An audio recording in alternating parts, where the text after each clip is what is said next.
जय हिंद दोस्तों notional increment सबके लिए हुआ लागू, चाहे वो पेटिशनर थे चाहे नॉन पेटिशनर थे। यह 2024 की अभी लेटेस्ट खबर है। इसके ऊपर डिपार्टमेंट का ऑर्डर भी जारी हो चुका है। फिर भी इन पेंशनर को निराशा। जी हाँ दोस्तों, सब कुछ हो जाने के बाद भी, ऑर्डर निकल जाने के बावजूद भी जो है कई पेंशनर्स को निराशा हाथ लगी है। और दोस्तों इसके रिगार्डिंग, नोशनल इंक्रीमेंट के रिगार्डिंग में आपको यह जो ऑर्डर है डिपार्टमेंट का यह भी दिखाऊंगा।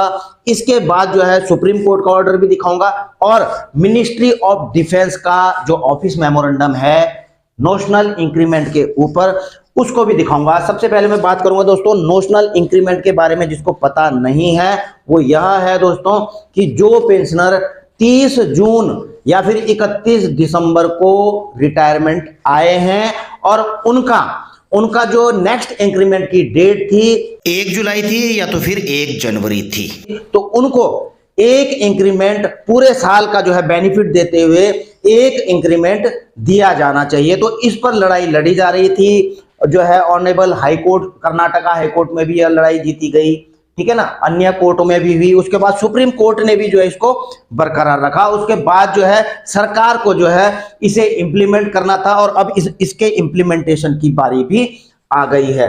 तो सबसे पहले आप देख रहे होंगे दोस्तों, यह है 18 जनवरी 2024 का। यह जो है office of the controller and auditor general of India का यह लेटर है या ऑर्डर है, ठीक है ना। इसने अपने सभी डिपार्टमेंट्स को भेजा है और सब्जेक्ट आप देख ही रहे हैं दोस्तों, grant of notional increment to central government employees retiring from service on 30 June oblique 31 December.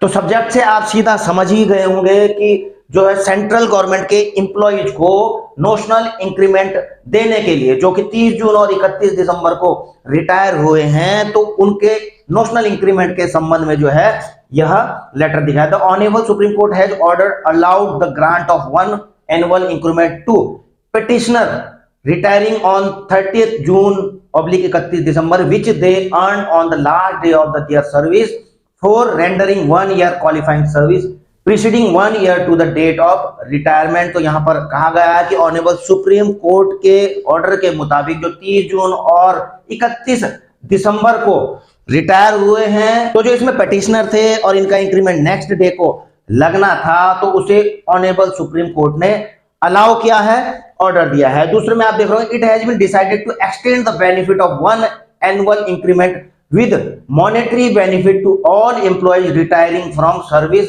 On 30 June oblique 31 December. यानी कि यह निर्णय लिया गया है कि अब इस बेनिफिट को बढ़ाते हुए सभी एम्प्लॉइज जो कि 30 जून या 31 दिसंबर को सेवानिवृत्त होते हैं, तो उनको भी एनुअल इंक्रीमेंट यानी कि नोशनल इंक्रीमेंट का फायदा दिया जाएगा। और बड़ी बात यहां पर क्या लिखी गई है दोस्तों, whether they are party oblique applicant to a court case और नॉट। यानी कि जो दोस्तों यह जो बेनिफिट दिया जाएगा नोशनल इंक्रीमेंट का, चाहे वो पार्टी थे, एप्लीकेंट थे केस में या फिर नहीं थे, सभी को इसका फायदा दिया जाएगा। अब यहां तक तो दोस्तों बहुत अच्छा है, लेकिन जो नीचे वाला पैराग्राफ है इसने जो है, इस ऑर्डर ने जो है कई पेंशनर्स को निराश कर दिया।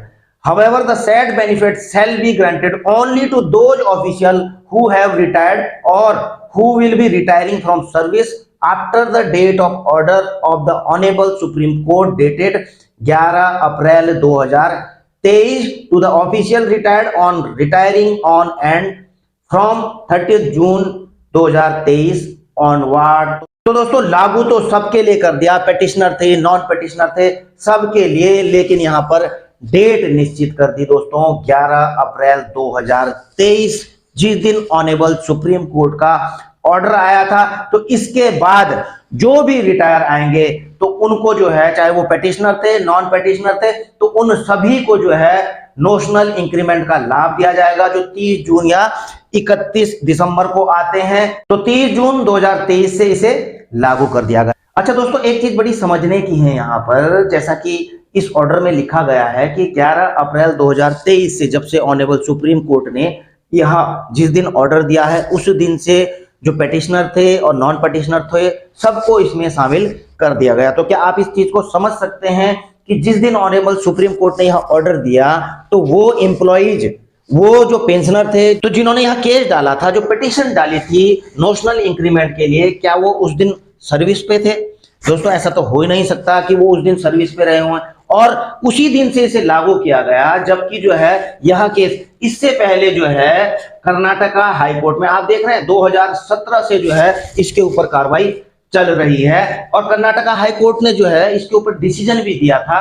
इसी डिसीजन को चुनौती देते हुए सुप्रीम कोर्ट में जाया गया था और सुप्रीम कोर्ट ने कर्नाटका हाई कोर्ट के इस डिसीजन को जो है बरकरार रखा था। आप इसका डिसीजन भी देख रहे हो ऑनरेबल सुप्रीम कोर्ट का कि इन व्यू ऑफ द एबो and for the reason stated above, the division bench of high court has rightly directed the appellant to grant one annual increment which the original writ petitioner earned on the last day of their service for rendering their service preceding 1 year from the date of retirement with good behavior and efficiency. We are in complete agreement with the view taken by the division bench of the high court। यानी कि यहाँ पर honourable supreme court ने जो है high court के decision को बिल्कुल सही ठहराया था। इसलिए सुप्रीम कोर्ट में जो हाई कोर्ट के डिसीजन को चैलेंज किया गया था उसको जो है ऑनरेबल सुप्रीम कोर्ट की तरफ से डिसमिस कर दिया गया। अब बात यह है कि यह तो सीएजी ने अपने डिपार्टमेंट के लिए निकाला, मिनिस्ट्री ऑफ डिफेंस का इसमें क्या रुख है आप देख रहे हैं दोस्तों। जून 2023 का यह ऑफिस मेमोरेंडम है, granting of annual increment on retirement, notional extension of supreme court verdict in favour of similarly played non petitioner employees. तो जो नॉन पेटिशनर एम्प्लॉइज थे उनके रिगार्डिंग जो है मिनिस्ट्री ऑफ डिफेंस ने इस चीज का क्लेरिफिकेशन मांगा है।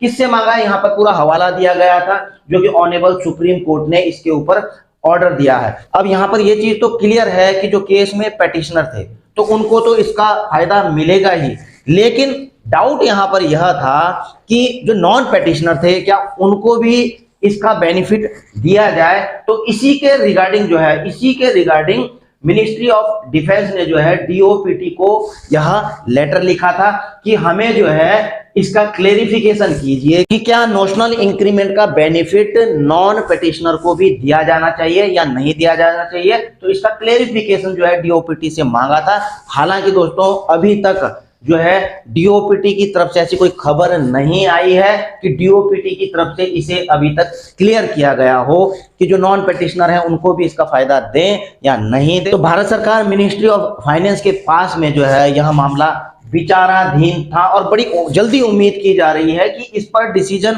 आ जाना चाहिए और डीओपीटी को इसका क्लेरिफिकेशन जल्दी से जल्दी देना चाहिए। हालांकि दोस्तों आप देख ही रहे हैं कि डिपार्टमेंटों ने इस प्रकार से एक्शन लेना शुरू कर दिए हैं। बाकी दोस्तों अगर डीओपीटी का जो भी ऑर्डर आता है वो सभी के लिए लागू हो जाता है। इसी के साथ अपनी वीडियो यहीं पर समाप्त करता हूं। आपकी भी कोई राय हो तो आप कमेंट बॉक्स में जाकर के लिख सकते हैं। जल्द मिलेंगे नई वीडियो में नई जानकारी के साथ। जय हिंद, वंदे मातरम।